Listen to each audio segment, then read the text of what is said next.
Today I'm going to show you how to make these cute fabric flowers, which would make a good decoration for 4th of July or pretty much any time during the summer. So this craft today is rather easy, but it is a lot of different materials go into making it. So basically what you want is some type of container. It could be straight, it could be a pitcher. A lot of times the dollar store will sell stuff like this. I chose white.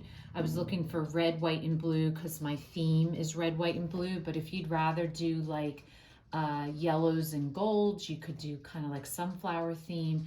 So, but for today, I'm doing red, white, and blue. The flowers themselves are made out of mason jar lids that you can buy in the food store. I make a lot of jam, so I have leftover lids, old lids that can't be reused, so I'm using them and I'm going through my jar collection and replacing my old lids with new lids. So I'm kind of recycling what I already have. But if you don't have any, you don't do jams, just go to the food store, usually in the storage container area. They will sell these boxes.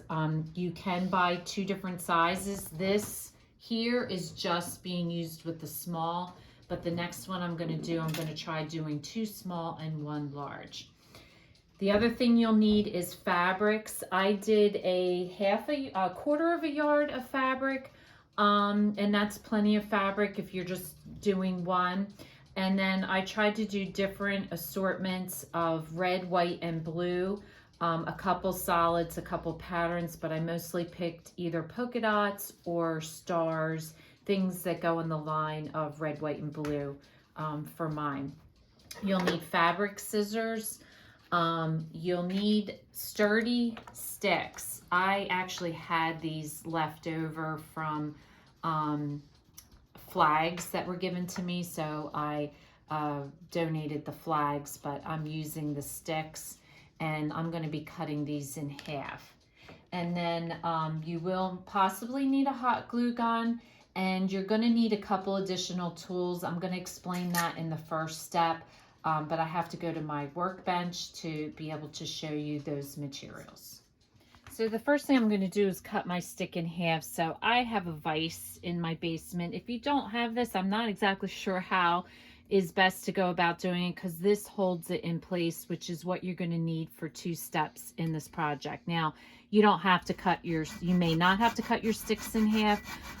If they come to the right size that you want, then you would just skip this step. But for the next step, you're definitely going to need some type of tool that keeps the jelly ring in place while you put a hole into it.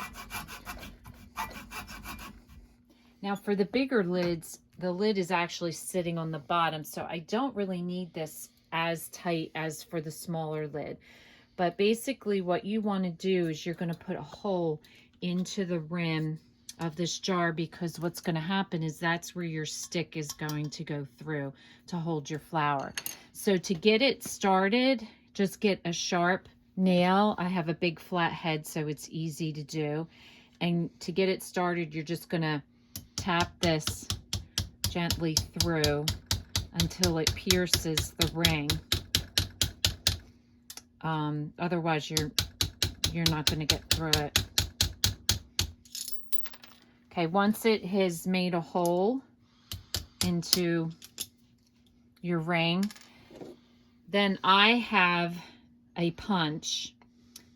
If you don't have a punch, just find something that's metal that's a little bit larger of a hole, because this hole is not going to work for your piece of wood. So the reason this is nice is it's angled, so I can just hit this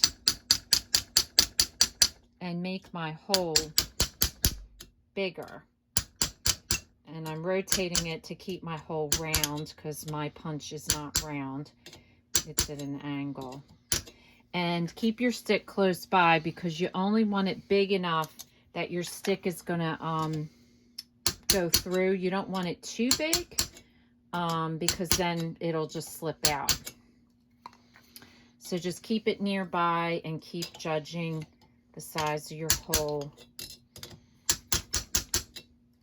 until it's at the right size. So when you're done, see how it's got a little bit of a bend to it. So all I did was just take my hammer and just hammer it out a little bit just to make it rounded again. Now your next step, whether it's small or large, is you're going to cut 1-inch strips. Now you're not going to actually cut the strips, you're just going to start it. So I just put a ruler here and I just make a tiny cut at each 1-inch margin here. And you're going to need a bunch, so cut a bunch. And all you want to do is start it. Then once you start it, you're just going to rip all the way down. And that's going to give you the strips that you need. And the reason we rip it is to give it more of a rustic look. Now for the shorter strips, I just cut that strip in half. So it measures 9 inches. So the shorter ones are easier because you just rip it, cut it in half, gives you 2 9-inch strips. So I'm going to start with the smaller one. You're going to start where you punched your hole. And the key to this, if you have material that's only patterned on one side, it's going to be important that you do this correctly. So you're just going to make a loop like so. And then you're going to turn it over.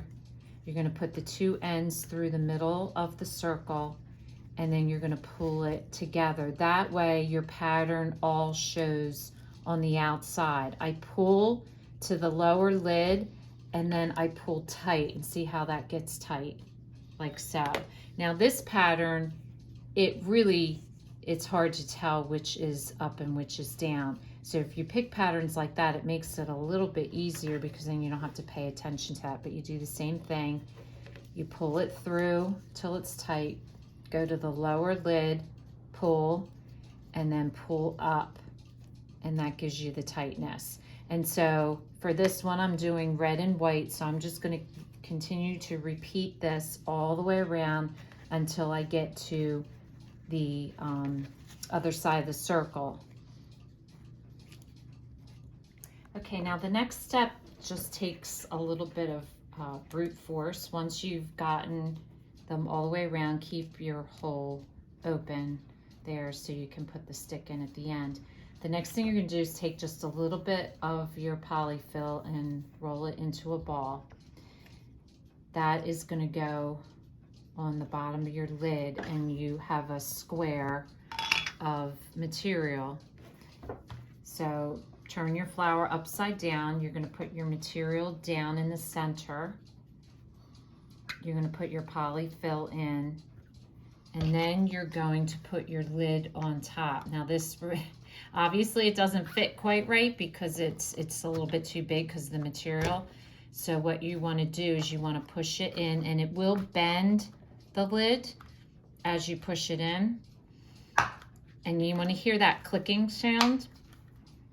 And you just want to push it in all the way around, and you want to hear that snapping sound because that means it's in place. And that gives you the center. And then if any of your material is bunched, with, like mine is there a little bit, I just pull it tight and just push it back in, make sure it's firmly in. So that way I don't get any creases. So once this is secured in there, then all I'm going to do is go around and cut the corners off of my material, like so.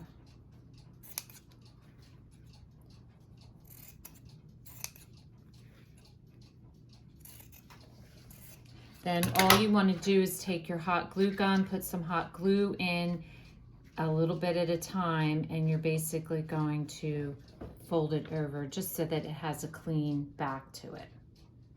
So I just pushed my stick into the hole, and it is, whoops, nope, it's not secure. It felt secure.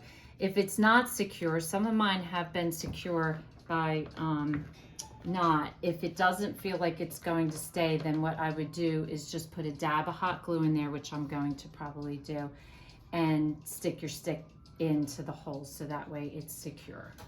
So this next step I recommend doing outside because it's messy. I prefer this type of the foam because it's malleable, so you can shove it into small spaces. But what you'll need is an X-Acto knife, and I'm just going to fill the inside with some of this. So I have to make it small enough that it's going to fit through the hole. So to do that, you just cut around the outside like so, and then just snap it. And then see how it's not exact, but because it's malleable, it'll just push right in. So I'm going to put another piece in beside that piece, a little bit smaller, so it doesn't move around. So that's what the inside should look like. And then you're going to do one more cube right on the top, so it's nice and secure. So to do one of these, I only needed one cube. Okay, so the next step you're going to do is stick your flowers into, so the first one I'm going to do is a small one, and I'm just going to push it down pretty far. And then the second one I'm going to do, since I have one large one that's going to go in the back, the red one I'm going to put next, so it varies the color, and that's going to go at an angle on the side. And then your bigger one will go in the back, and that'll be the highest one. So then you can fill this with that, I don't even know what it's called. It's like brown. It's a mess. I don't like working with it. And since I'm in the theme of red, white, and blue, I'm going to do curling ribbon and just cut off a couple pieces of curling ribbon, curl it up, and stick it in there. That'll cover the sticks and the green. That's there. So once you get them all curled, then you're just going to place them in here and around. If you need to add more, but that just gives you the filler and just kind of covers the sticks and the green underneath. Then I just wanted to add a little bit of something to it, so I'm going to do pipe cleaner, and I'm just going to take my stick and curl them to make them curly, and I'm doing them in red, white, and blue. And then I'm just gonna stick them in there as extra filler. So you could do leaves if you do like the golds and the browns, and you could do the brown filler. But I kind of liked this being the red, white, and blue theme, and so I'm just gonna stick these in there around. Now the last step is to do the bow. Now you could buy ribbon for the bow, but I kind of liked using the fabric, but the fabric is not wide enough to make a bow. So what I did was took two 1-inch strips, I put them together, and I made a little knot in the back, which you're really not going to see, but it still even looks cute, and just did it as close to the edge as possible, like so. And then just put it around your tin, and then just tied it into a bow.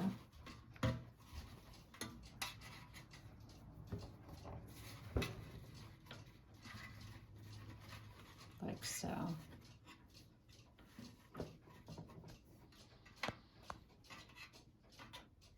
So I'm going to leave this out on my porch for the summer. I'm going to give one as a gift, but leave one out. So if you're going to a barbecue somewhere, it'd be a cute gift to give to somebody as a hostess gift.